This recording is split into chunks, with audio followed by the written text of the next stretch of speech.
Me llamo Irma Cervantes y tengo 74 años. Nunca pensé que llegaría a contar esto. Durante décadas lo guardé como se guarda una herida que no cierra del todo, tapada con vendas de silencio, disimulada con sonrisas cada vez que alguien mencionaba su nombre en la televisión. Y su nombre se mencionaba mucho. Demasiado. Porque ella era de esas personas que el mundo entero cree conocer, pero que nadie, absolutamente nadie, conocía de verdad. Excepto las que vivíamos dentro de esa casa. Yo tenía 24 años cuando entré a trabajar con Carmen Salinas. Era 1975 y México todavía olía a la gloria dorada del cine nacional, aunque esa gloria ya empezaba a agrietarse por los bordes como el yeso viejo de las casonas del centro. Yo venía de Tampico, de una familia donde el dinero nunca alcanzaba y los sueños se guardaban en cajones que nadie abría. Mi mamá lavaba ropa ajena. Mi papá había muerto cuando yo tenía 11 años, de esas muertes silenciosas que se llevan a los hombres pobres sin que nadie escriba su nombre en ningún lado. Éramos 4 hermanos, y yo era la mayor. Llegué a la Ciudad de México con una maleta de cartón, una dirección escrita en un papel doblado y la certeza de que si no encontraba trabajo en una semana, tendría que regresar con la cola entre las patas. Una prima lejana me había conseguido un contacto, una señora que conocía a alguien que trabajaba cerca de gente de espectáculos. Así de vaga era la cadena. Así de frágil era mi esperanza. La entrevista fue en una casa de la colonia Narvarte. Me recibió una mujer de mediana edad, seca de trato pero no mala persona, que me miró de arriba abajo y me preguntó 3 cosas. Si sabía cocinar, si era discreta y si tenía novio. Respondí que sí y que no. Pareció satisfecha con las 3 respuestas, aunque la que más le importó, lo supe después, fue la del novio. Me dijo que la señora para quien trabajaría era una figura conocida, que no debía hablar de lo que viera dentro de esa casa, que el sueldo era bueno y que si me portaba bien, podría durar años. No me dijo el nombre. Me lo dijo 3 días después, cuando ya estaba dentro. Cuando ya era demasiado tarde para echarme atrás sin perder lo que más necesitaba, el trabajo. La primera vez que vi a Carmen Salinas fue un martes por la mañana. Ella bajó las escaleras con el cabello todavía sin peinar, una bata de seda color durazno y unos rizos aplastados de dormir que la hacían ver completamente humana, completamente distinta a la mujer que yo había visto en películas y programas de televisión. Me miró fijo, sin sonreír, con esos ojos que siempre parecían estar evaluando algo que tú no podías ver. «Así que tú eres la nueva», dijo. «Sí, señora». Ella rodeó la mesa del desayuno, tomó una taza de café que yo acababa de servir y le dio un sorbo largo antes de volver a mirarme. «Espero que seas más lista que la anterior». La anterior duró 3 semanas. No por mala, sino por curiosa. Aquí la curiosidad, mi amor, sale muy cara. No supe si reírme o asustarme. Opté por quedarme seria. Ella sí se rió, una carcajada breve y ronca que llenó toda la cocina. Me cayó bien de inmediato. Eso era lo peligroso de Carmen Salinas. Te caía bien antes de que pudieras defenderte.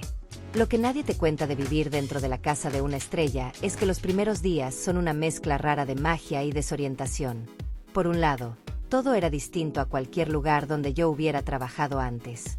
Los muebles eran finos, los olores eran distintos, había flores frescas en cada cuarto y un teléfono que sonaba a todas horas con voces que yo reconocía de la radio y la televisión. Por otro lado, había reglas. Muchas reglas. Y ninguna estaba escrita en ningún lado porque se suponía que una las aprendía sola, a golpes de miradas y silencios. La primera regla era no hablar a menos que te hablaran. La segunda era no preguntar quién llamaba ni para qué. La tercera, y esta me la dijo claramente Consuelo, la cocinera que llevaba años en esa casa, era no entrar jamás al cuarto del fondo del segundo piso sin que te lo pidieran explícitamente. Ni a limpiar, ni a llevar ropa, ni por ninguna razón del mundo. ¿Por qué? Pregunté la primera vez que Consuelo me lo explicó. Ella me miró con esa paciencia cansada de quien ha repetido algo demasiadas veces. Porque hay cosas que es mejor no ver, me dijo. Y una vez que ves, ya no puedes dejar de saber. Y saber aquí tiene un precio. Consuelo era una mujer de unos 50 años, bajita, de manos grandes y voz suave. Llevaba 12 años trabajando con Carmen y la quería con una mezcla extraña de devoción y resignación, como se quiere a alguien que te ha dado mucho pero también te ha costado demasiado. Me enseñó todo lo que necesitaba saber sobre los gustos de la señora. El café tenía que ser negro, sin azúcar, muy caliente. El desayuno siempre a las 9, nunca antes, nunca después. La ropa se planchaba en un orden específico que Consuelo me explicó con la seriedad de quien transmite un secreto de estado. Pero más allá de los hábitos y las rutinas, lo que Consuelo me fue enseñando sin decirlo directamente era el mapa emocional de Carmen Salinas. Cuando estaba de buen humor y se podía hablar con ella. Cuando traía esa nube oscura en los ojos que significaba que lo mejor era volverse invisible. Cuando había llorado por la noche, aunque por la mañana se presentara con la cabeza en alto como si nada. Porque Carmen Salinas lloraba. Eso fue lo primero que me sorprendió de ella. Esa mujer que en público era pura carcajada y energía desbordada, en privado cargaba un dolor silencioso que a veces se le escapaba por las grietas. Lo descubrí una madrugada, casi 3 semanas después de haber llegado. Me levanté a tomar agua y escuché un sonido suave viniendo de la sala. Me asomé con cuidado. Ella estaba sentada en el sillón grande, con una foto entre las manos, llorando despacio, sin drama, sin escándalo. Con esa forma de llorar que tienen las personas que llevan mucho tiempo haciéndolo solas. No supe qué hacer. Me quedé inmóvil en el pasillo. Ella no me vio. O quizás sí me vio y decidió ignorarme, que en ella era lo mismo. Al día siguiente bajó a desayunar como siempre, con su bata de seda y su café negro, y me miró con esos ojos evaluadores de siempre. Nunca mencionó nada. Yo tampoco. Y en ese silencio compartido, sin que ninguna lo dijera en voz alta, empezó algo que no sé cómo llamar exactamente. No era amistad. No era confianza. Era algo más complicado y más frágil que todo eso. La foto que Carmen sostenía esa noche era de un hombre. Lo supe semanas después, cuando por accidente la vi sobre el tocador del cuarto principal mientras cambiaba las sábanas. Era un hombre joven, moreno, con sonrisa amplia y ojos claros que contrastaban con la piel oscura. Estaba vestido con ropa sencilla, nada de trajes ni de glamour. Parecía alguien del mundo real, no del mundo de ella. No pregunté nada. Pero Consuelo, que tenía ese don extraño de adivinar las preguntas que uno no hacía, esa misma tarde mientras picábamos verduras me dijo sin que yo dijera nada, ese hombre de la foto era el amor de su vida. No su marido. Su amor. Son cosas distintas, Irma. A veces son la misma persona y a veces no, y cuando no lo son, eso es lo que más duele en esta vida. Me quedé callada esperando que continuara. Consuelo picaba cebolla con una calma que parecía ensayada. Se llamaba Ernesto, dijo finalmente. Murió joven. Muy joven. Y ella nunca lo superó del todo, aunque el mundo entero creyera que sí porque la veía reírse en la televisión. Pero una aprende a reírse encima del dolor. Es una habilidad que se desarrolla cuando no queda de otra. Eso explicaba muchas cosas. Explicaba las madrugadas con la foto. Explicaba cierta melancolía que a veces le cruzaba el rostro los momentos de silencio, esos instantes breves entre una carcajada y otra donde Carmen Salinas parecía estar en otro lugar completamente distinto al que ocupaba su cuerpo. Explicaba también por qué nunca hablaba de sentimientos directamente. Los rodeaba, los bordeaba, los disfrazaba de humor o de enojo, pero rara vez los nombraba de frente. Con el paso de las semanas fui entendiendo mejor el ritmo de esa casa. Carmen tenía una vida pública que era como un torbellino. Llamadas, compromisos, grabaciones, entrevistas, visitas de gente del medio que llegaban a todas horas y llenaban la sala de voces altas, perfumes caros y conversaciones que mezclaban el chisme con los negocios sin ninguna distinción. En esos momentos, ella era completamente distinta. Era la Carmen Salinas que todos conocían, la de la carcajada explosiva, la del comentario ácido y preciso, la que dominaba cualquier cuarto con solo entrar. Pero cuando se iba la última visita y la casa quedaba en silencio, algo cambiaba. No de golpe, sino gradualmente, como cuando el sol se va y la luz tarda un rato en terminar de irse. Se quitaba los aretes, se soltaba el cabello, se servía un vaso de agua y se sentaba en la cocina, no en la sala, en la cocina, como la gente normal. Y ahí, en ese espacio que era mi territorio, a veces hablaba. No siempre de cosas importantes. A veces me preguntaba de dónde era, cómo estaba mi familia, si extrañaba Tampico. Otras veces me contaba anécdotas del cine, historias de filmaciones, de actores difíciles, de directores que se creían dioses. Se reía mucho contando esas historias. Pero yo ya había aprendido a escuchar debajo de la risa. Y debajo siempre había algo más. Siempre. Una noche me dijo algo que no olvidé nunca. Irma, dijo mirando su vaso de agua, la gente cree que ser famosa te protege de las cosas malas. Pero no es verdad. Solo te da más público para disimularlas. El primer secreto grande que descubrí no me lo contó nadie. Lo vi con mis propios ojos una tarde que no debía haber estado donde estaba. Habían llegado unas visitas inesperadas y Consuelo me pidió que subiera unas toallas al segundo piso con prisa. Yo subí rápido, dejé las toallas donde me indicaron y cuando bajaba por las escaleras escuché voces en el pasillo.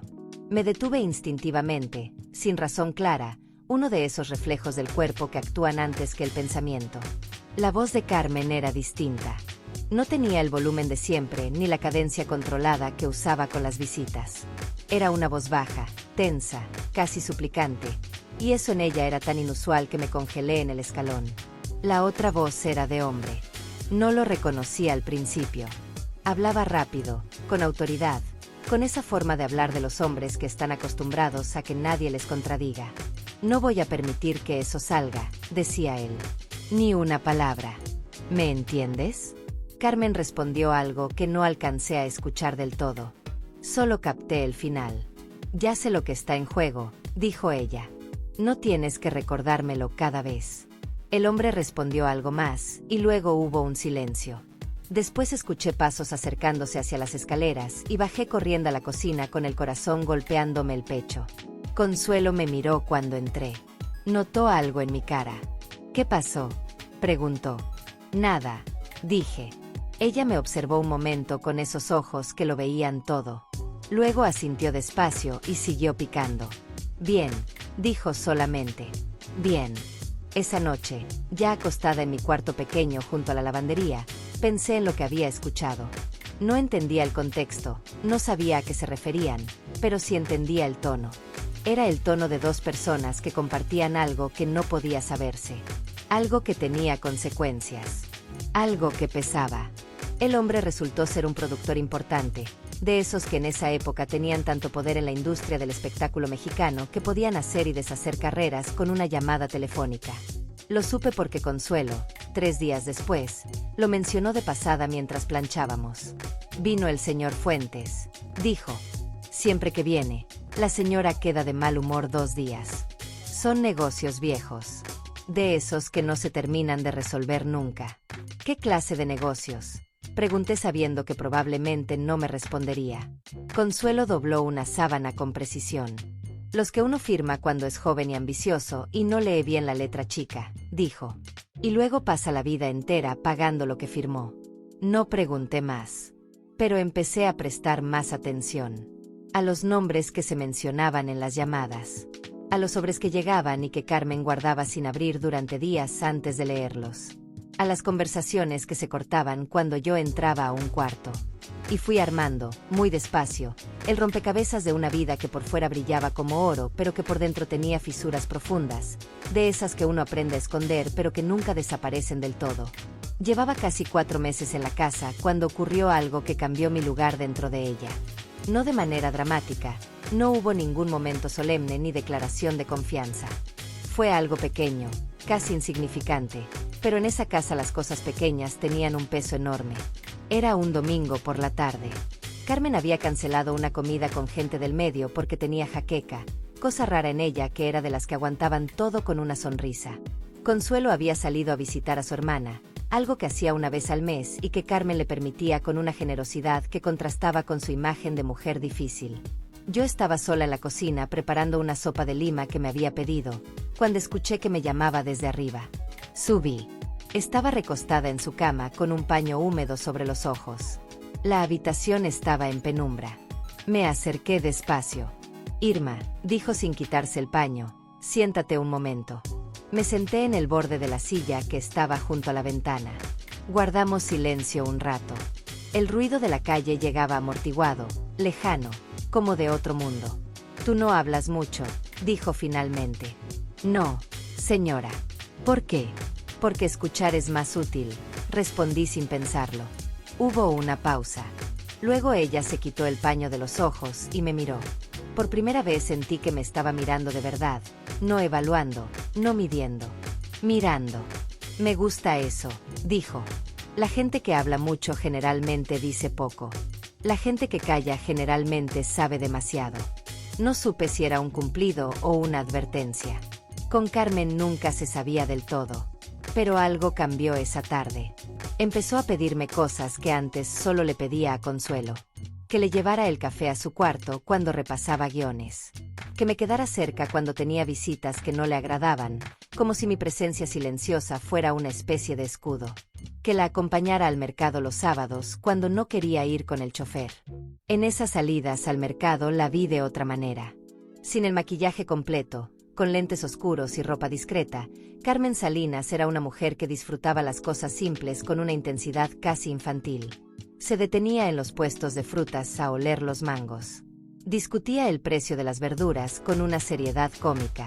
Saludaba a las señoras del mercado con una familiaridad genuina que no tenía nada de actuación. Una mañana, mientras elegía chiles, una señora mayor la reconoció y se le acercó emocionada. Mi mamá la adoraba, le dijo con los ojos llenos de lágrimas. Murió el año pasado, pero siempre la veía en la tele. Carmen la tomó de las manos sin dudar. Le preguntó cómo se llamaba su mamá. Se lo dijo. Carmen cerró los ojos un segundo. Luego dijo, su mamá me está escuchando ahora mismo, y donde quiera que esté, está contenta. La señora lloró. Carmen la abrazó. Yo las observé desde lejos pensando que ese era el otro lado de Carmen Salinas, el que muy poca gente veía de cerca. De regreso en el carro me dijo, sin mirarme, la gente cree que uno actúa para las cámaras. Pero a veces la actuación más importante es la que haces para que alguien no se sienta solo. Eso nunca se ensaya, Irma. O lo tienes o no lo tienes. El cuarto del fondo del segundo piso. Volví a pensar en él una tarde de octubre, cuando Carmen recibió una visita que no era como las demás. No era gente del espectáculo, no eran productores, ni actores, ni periodistas. Era una mujer de unos 40 años, elegante pero con algo tenso en el cuerpo, como alguien que ha aprendido a controlarse a costa de un esfuerzo enorme. Llegó sin avisar. El timbre sonó y cuando fui a abrir, la mujer ya estaba parada en la entrada con una expresión que no era exactamente hostilidad, pero tampoco cordialidad. Necesito ver a Carmen, dijo. No soy nadie de su trabajo.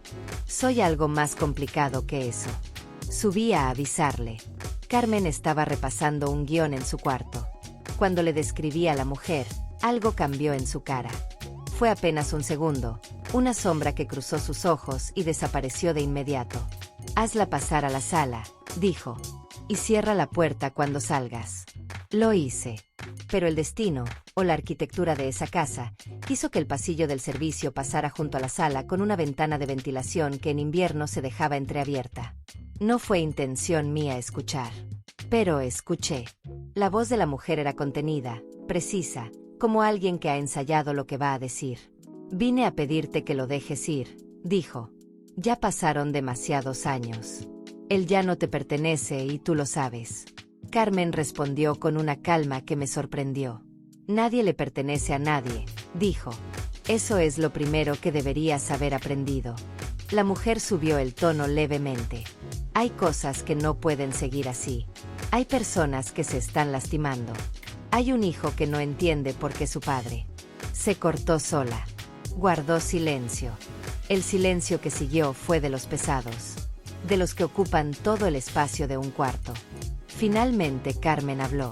Vete a tu casa, dijo. Cuida a tu hijo.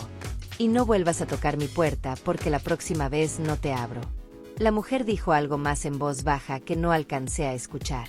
Después escuché sus pasos, la puerta de la sala abriéndose y cerrándose, y luego nada.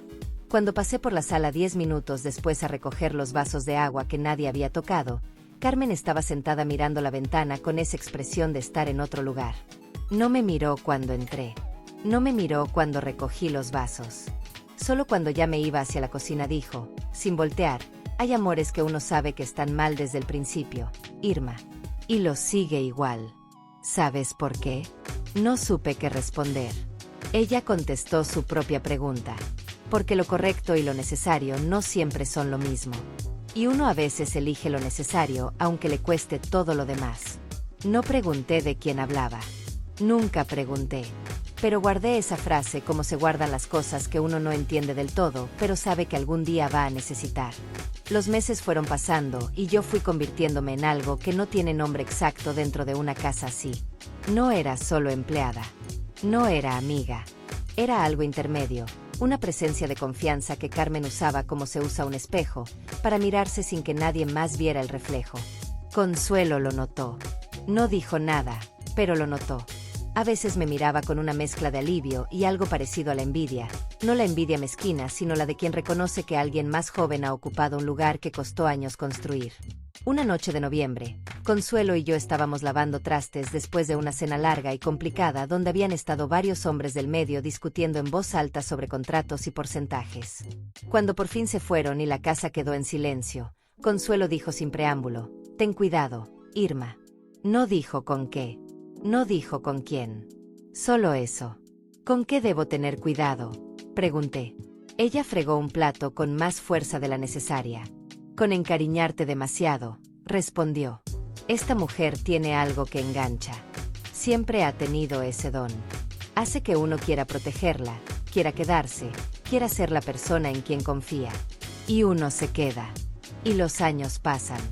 Y de repente llevas 12 años en una casa sabiendo cosas que no puedes contarle a nadie y sin poder irte porque ya no sabes cómo vivir afuera.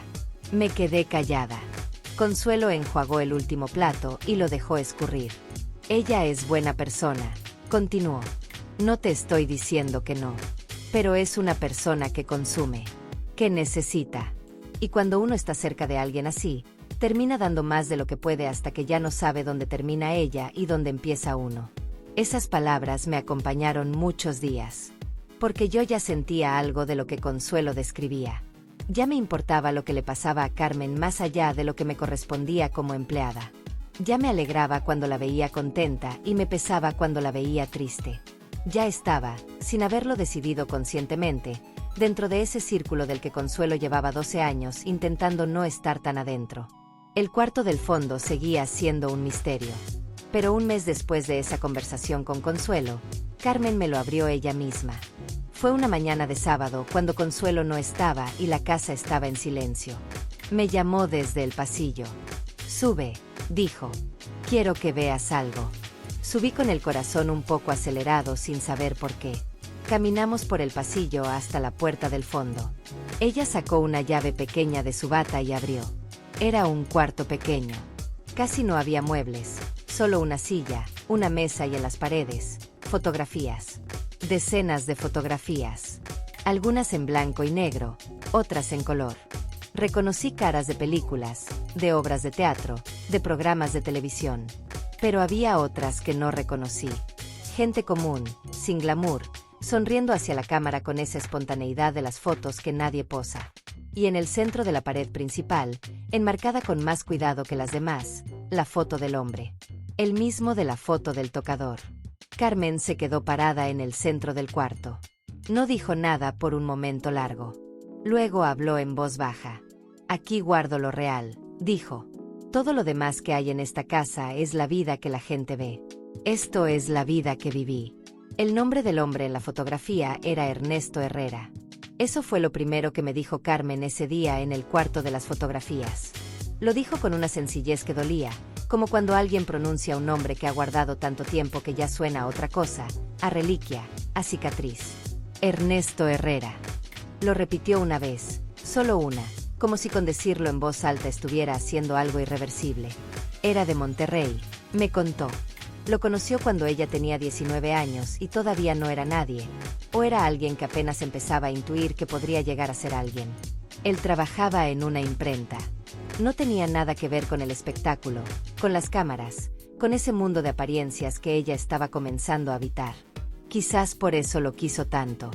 Porque era real en un mundo que empezaba a volverse cada vez más de cartón.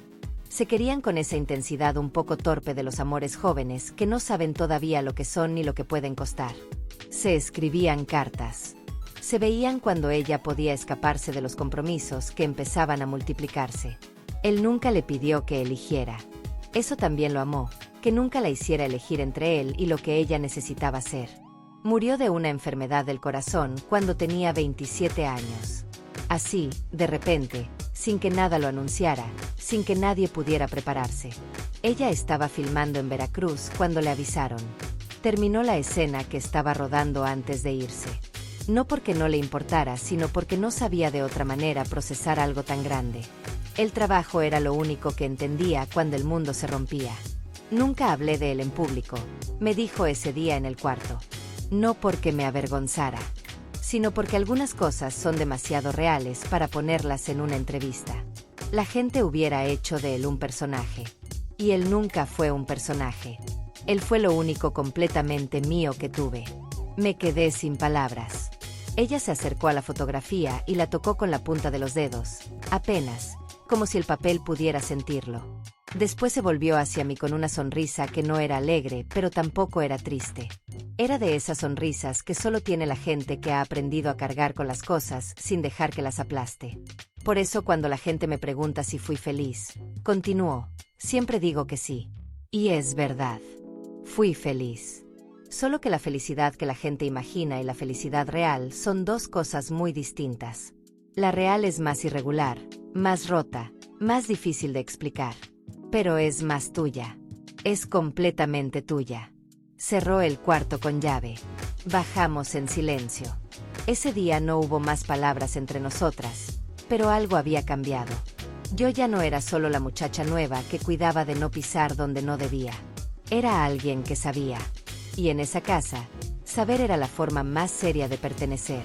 Con el tiempo aprendí que la vida pública de Carmen y la vida privada eran dos países con fronteras muy vigiladas.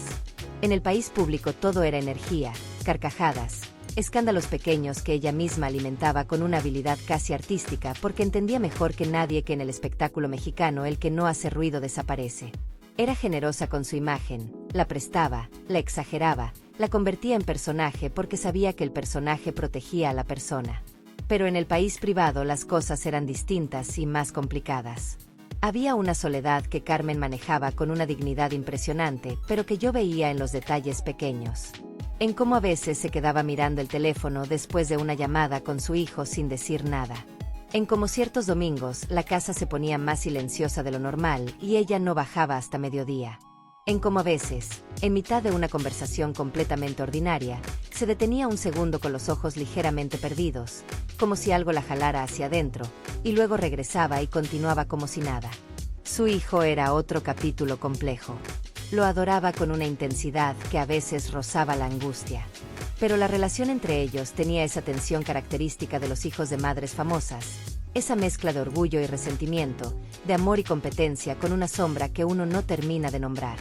Él venía a verla seguido, pero las visitas raramente terminaban sin alguna discusión que los dos fingían no haber tenido cuando yo volvía a entrar al cuarto. Una tarde los escuché sin querer. Él le decía que se cansaba de ser el hijo de, que quería ser reconocido por lo suyo, que había cosas que ella hacía que lo complicaban a él sin que ella se diera cuenta o sin que le importara. Carmen lo escuchó. No se defendió, no se enojó, no levantó la voz. Cuando él terminó, dijo una sola cosa. Tienes razón en algunas cosas y en otras no, pero en todas tienes derecho a sentirlo. Y eso es suficiente para que yo lo escuche. Él se fue un rato después. Carmen entró a la cocina y se sirvió un vaso de agua. Bebió despacio. Yo fingí estar muy ocupada con algo en la estufa. ¿Sabes lo más difícil de ser madre, Irma?, dijo sin mirarme. No supe si contestar. Lo más difícil es que el amor no alcanza para evitarles el dolor. Uno los ama con todo y de todas formas les duele. De todas formas uno los falla en algo. Y eso no se perdona uno nunca, aunque ellos lo perdonen. Dejó el vaso en el fregadero y se fue. Yo me quedé pensando en mi propia madre, en Tampico, en lo que había dejado para venir a esta ciudad. Y pensé que el dolor de los hijos y las madres era universal, que no lo resolvía el dinero ni la fama ni el talento, que era simplemente humano, invariablemente humano, y que eso era al mismo tiempo lo más triste y lo más consolador del asunto. El segundo secreto grande llegó de una manera que no esperaba. No fue una conversación en penumbra ni una puerta entreabierta. Fue un sobre que encontré en el piso del pasillo una mañana, caído sin que nadie lo hubiera visto, con una letra apretada y nerviosa en el frente que decía solo un nombre. No el de Carmen. Otro nombre que yo no reconocí. Lo recogí. Dudé. Lo dejé sobre la mesa del recibidor. Cuando Carmen lo vio, algo pasó en su cara que yo no había visto antes. No fue miedo exactamente. Fue algo más parecido al agotamiento de quien ve aparecer de nuevo algo que lleva años intentando dejar atrás. Lo tomó sin decir nada y subió a su cuarto. Esa tarde no bajó a comer. Consuelo subió una bandeja y bajó con ella casi intacta. Por la noche, cuando ya todos en la casa estábamos recogiendo, Carmen me llamó desde el descanso de las escaleras. Irma, sube. Subí. Estaba en el cuarto de las fotografías. Tenía el sobre abierto en la mano y en la mesa había varias hojas escritas a mano que ella había estado leyendo. Cuando entré levantó los ojos. Su expresión era distinta a todo lo que le había visto antes. Era vulnerable de una manera que no intentaba disimular y eso, en ella, era lo más alarmante que podía ser. Siéntate, dijo. Me senté. Guardó las hojas en el sobre con cuidado. Hay personas, empezó, que aparecen en tu vida en los momentos equivocados. No porque sean malas personas, sino porque el momento es malo. Y uno les hace daño sin querer o les deja que te lo hagan a ti y de cualquier forma nadie sale sin heridas. No supe a quién se refería, pero lo que siguió me dejó sin palabras. Me contó, despacio, eligiendo cada palabra con un cuidado que no le era habitual, que durante años había sostenido una relación con un hombre casado. No el de la fotografía, ese era otro dolor completamente distinto. Este era alguien del medio, alguien importante, alguien cuyo nombre yo conocía aunque ella nunca lo dijo directamente esa noche. La relación había durado más de lo que debía. Había tenido consecuencias que Carmen había manejado sola, en silencio, sin contárselas a nadie, cargando con ese peso con la misma determinación con que cargaba todo lo demás. Las hojas del sobre eran de alguien que había estado cerca de esa historia y que ahora, por razones que Carmen no explicó del todo, había decidido escribirle. No me lo estoy contando para que me juzgues, dijo cuando terminó. Me lo estoy contando porque ya me cansé de que esta historia viva solo dentro de mí. Necesitaba que alguien más la sostuviera aunque sea un rato. ¿Puedes hacer eso? Puedo, respondí. Y lo dije en serio. Lo que Carmen me fue contando a lo largo de las semanas siguientes no fue una confesión ordenada, sino algo más parecido a un rompecabezas que ella iba soltando pieza por pieza, a veces sin conexión aparente entre una y otra, dejándome a mí el trabajo de ir armando el cuadro completo. Había noches en que hablaba durante horas y había semanas enteras en que no mencionaba nada y yo aprendí a respetar ese ritmo sin presionar. Lo que fui entendiendo era esto. Carmen Salinas había construido su carrera en una industria que en esa época tenía reglas no escritas y muy crueles, especialmente para las mujeres. Para llegar a donde llegó había tenido que negociar de maneras que el público nunca imaginó porque el público veía el resultado brillante y no el precio que se había pagado por él. No me refiero a algo sórdido. Me refiero a algo más sutil y más corrosivo. Compromisos de silencio. Favores que generaban deudas. Alianzas con personas que uno no hubiera elegido en circunstancias distintas. Ella lo sabía. Lo había sabido siempre. Y lo había aceptado no porque le pareciera justo, sino porque era la única manera de jugar en ese tablero. Pero cargarlo durante décadas tiene un costo. Y ese costo se pagaba en esas noches de madrugada con una fotografía entre las manos, en ese cuarto del fondo lleno de imágenes de lo real, en esa vulnerabilidad que solo yo veía porque era la única que estaba cerca cuando la guardia bajaba. Una noche me dijo algo que tardé años en entender del todo. La gente me admira porque creen que soy fuerte, dijo. Y sí soy fuerte. Pero la fuerza no es lo que creen. No es no tener miedo. Es tener miedo y seguir de todas formas. Es estar rota por dentro y salir al escenario igual. Es saber que hiciste cosas de las que no estás orgullosa y seguir mirándote al espejo porque si no te miras, te pierdes del todo. ¿Y te miras? Le pregunté. Todos los días, respondió. Aunque a veces no me guste lo que veo. Había algo liberador en esa honestidad. Algo que me hacía quererla de una manera que iba más allá del respeto o la admiración. La quería como se quiere a alguien que ha decidido mostrarte lo que nadie más ve y eso, en cualquier relación humana, es el acto de confianza más serio que existe. Consuelo me observaba. A veces me preguntaba sin preguntar, con esa mirada suya, si yo estaba bien, si el peso de lo que iba sabiendo no era demasiado. Yo siempre le decía que sí con los ojos. Ella asentía. Y continuábamos las dos cargando, cada una a su manera, los secretos de esa mujer extraordinaria y complicada que nos había elegido para guardárselos. El momento en que todo casi se rompe fue una tarde de marzo. Llegó a la casa un hombre que yo no había visto antes. Era joven, bien vestido, con esa seguridad ligeramente agresiva de los periodistas que creen que tienen derecho a todo. Tocó el timbre y cuando abrí preguntó por Carmen con una familiaridad que no le correspondía. Le dije que la señora no estaba disponible. Él sonrió de una manera que no me gustó nada. Dile que es sobre la historia, dijo, que ella sabe de cuál. Y que si no habla conmigo va a hablar con alguien que va a contar la versión equivocada. Cerré la puerta. Subí a avisarle. Carmen estaba maquillándose para salir. Cuando le repetí palabra por palabra lo que el hombre había dicho, la mano con el labial se detuvo en el aire. Se quedó mirando su propio reflejo en el espejo un momento que me pareció muy largo. Luego bajó la mano despacio. ¿Cómo era?, preguntó.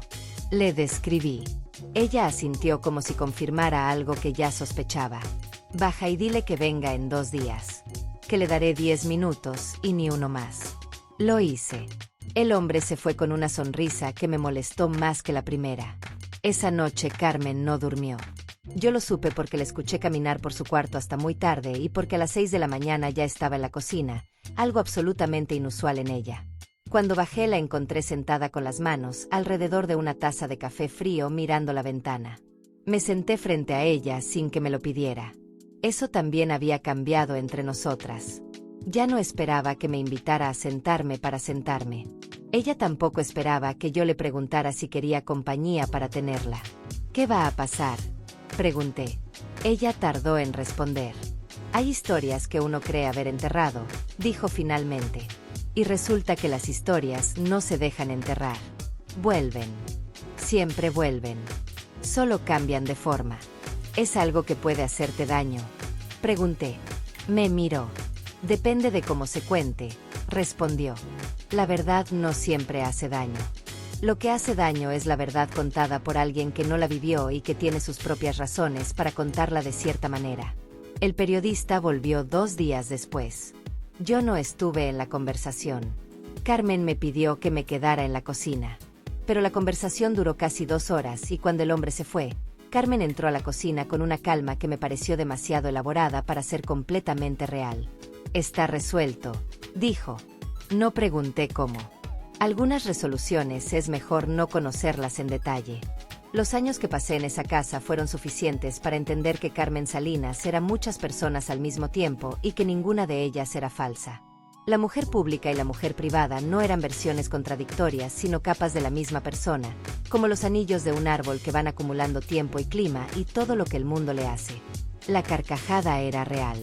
El dolor era real. La generosidad era real. La dureza también.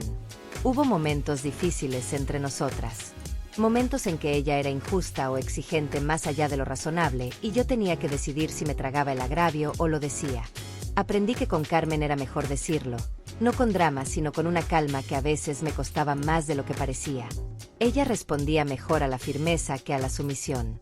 No le gustaban los que se doblaban del todo ante ella.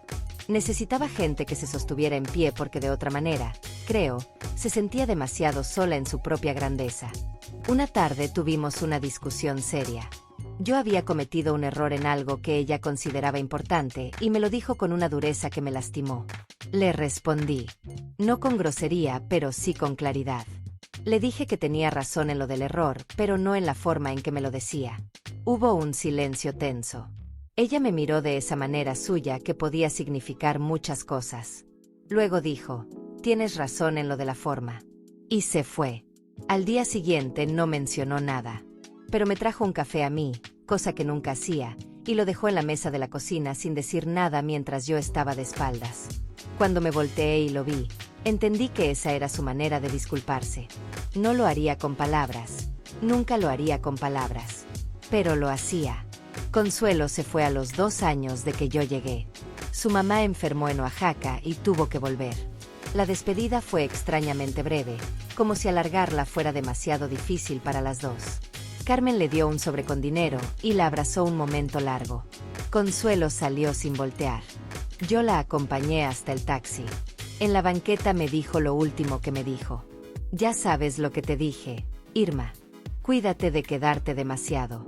Asentí. El taxi arrancó. Yo me quedé en la banqueta un momento antes de volver adentro. Me quedé 6 años en total.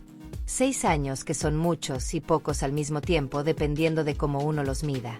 Los mido en lo que aprendí, en lo que guardé, en lo que todavía cargo. Los mido en las madrugadas que la vi llorar y en las mañanas que la vi levantarse igual. Los mido en ese cuarto del fondo lleno de fotografías que era el lugar más verdadero que he conocido en mi vida. Me fui de esa casa en 1981. No por una razón dramática, sino por una acumulación de razones pequeñas que juntas formaban algo grande. Había conocido a un hombre, quería construir algo propio. Sentía que si no me iba pronto Consuelo tendría razón y yo no sabría cómo vivir afuera. Se lo dije a Carmen un domingo de enero, directo, sin rodeos porque así me había enseñado ella misma a decir las cosas difíciles. Me escuchó sin interrumpir. Cuando terminé, guardó silencio un momento. Luego preguntó, ¿es buen hombre? Creo que sí, respondí. Ella asintió. Eso es suficiente para intentarlo. ¿Cuándo te vas? En un mes, si le parece bien. Le parece bien, dijo. El último mes fue extraño. Las dos sabíamos que era el último y eso le daba a las cosas ordinarias un peso que no tenían antes. El café de las mañanas. Las salidas al mercado los sábados. Las noches en que ella bajaba a la cocina después de que se iban las visitas y se sentaba a hablar. Todo tenía ese brillo particular de las cosas que están a punto de terminar. La última noche antes de irme, Carmen me llamó al cuarto de las fotografías. Entré. Ella estaba parada frente a la pared principal, mirando la foto de Ernesto. Se quedó así un momento sin hablar. Luego se volvió hacia mí. «Quiero darte algo», dijo. Fue a la mesa y tomó una fotografía pequeña, de las que yo no había visto antes, que estaba boca abajo. Me la dio. Era una foto de las dos. Yo no recordaba que nadie nos hubiera tomado esa foto, pero ahí estábamos, en el mercado, ella oliendo un mango con los ojos cerrados y yo mirándola con una sonrisa que no sabía que tenía en la cara. «Guárdala», dijo, «para que cuando seas vieja y alguien te pregunte qué fue lo más raro que te pasó en la vida, tengas prueba de que fue real». Me reí. Ella también. Fue una de esas risas compartidas que no necesitan explicación. Al día siguiente me fui temprano. Ella no bajó a despedirme. Me dejó un sobre en la mesa del desayuno con mi último sueldo y algo más. Dentro había una nota escrita a mano. Solo decía, «Gracias por quedarte cuando podías no hacerlo. Eso vale más de lo que crees». No firmó. No hacía falta. Salí a la calle con mi maleta, la misma de cartón con que había llegado aunque ya bastante más gastada, y caminé hacia la avenida a tomar el camión. No volteé hacia la casa. No porque no quisiera, sino porque sabía que si lo hacía me costaría más trabajo seguir caminando. Y era momento de seguir caminando. Han pasado más de 40 años desde esa mañana de enero en que me fui de la casa de Carmen Salinas con una fotografía en la bolsa y un silencio enorme adentro que tardé mucho tiempo en aprender a cargar. Me casé. Tuve hijos. Viví una vida que no tiene nada de extraordinaria vista desde afuera, pero que por dentro ha sido completamente mía, que es lo único que uno puede pedirle a una vida. La seguí viendo desde lejos, como la veía todo el mundo, en la televisión, en el cine, en las noticias. Cada vez que aparecía en pantalla sentía algo que no sé nombrar exactamente. No era orgullo, aunque tenía algo de eso. No era nostalgia, aunque también tenía algo. Era más bien el reconocimiento de quien conoce el otro lado de una historia y ve la cara que el mundo ve y sabe todo lo que esa cara carga detrás. Nunca hablé. Ni con mi marido, ni con mis hijos, ni con nadie. No por miedo, aunque al principio el miedo también estaba, sino porque había algo en ese silencio que me parecía correcto. Lo que ella me había confiado me lo había confiado a mí, no al mundo. Y yo tenía la responsabilidad de sostenerlo. Cuando murió, en diciembre de 2021, después de años de un proceso largo y cruel que la fue apagando de a poco, me senté sola en mi cocina con una taza de café y estuve un rato largo sin hacer nada. Mis hijos me preguntaron si estaba bien. Les dije que sí. No podía explicarles qué era lo que sentía porque para explicarlo hubiera tenido que contarles todo, y contarles todo era una conversación de 40 años. Lo que sentí fue esto. Una tristeza real, de esas que se instalan en el pecho y no se van en un día. Y junto a la tristeza, algo más inesperado, una especie de alivio, no porque ella hubiera muerto, sino porque yo podía finalmente recordarla en voz alta. Porque el silencio que había guardado durante décadas había sido un honor, pero también había sido un peso. Y cuando ella se fue, ese peso cambió de forma. No desapareció. Pero ya no era secreto. Era memoria. Saco la fotografía del mercado a veces. Ella oliendo el mango con los ojos cerrados, yo mirándola sin saber que me estaban retratando. Pienso en lo que me dijo esa última noche. Que la guardara para cuando fuera vieja y alguien me preguntara qué fue lo más raro que me pasó en la vida. Pues ya soy vieja. Y lo más raro que me pasó fue conocerla de verdad. No a la Carmen Salinas que el mundo aplaudía, sino a la mujer que lloraba de madrugada con una foto entre las manos, que guardaba lo real en un cuarto con llave, que supo amar y perder y seguir de todas formas. Esa mujer que fue fuerte no porque no le doliera nada, sino porque le dolía todo y aún así se levantaba cada mañana y salía al mundo a dar lo que tenía. Eso es lo que guardo. Eso es lo que finalmente puedo contar. No para que la juzguen, sino para que la conozcan. La de verdad. La que valía mucho más que cualquier aplauso.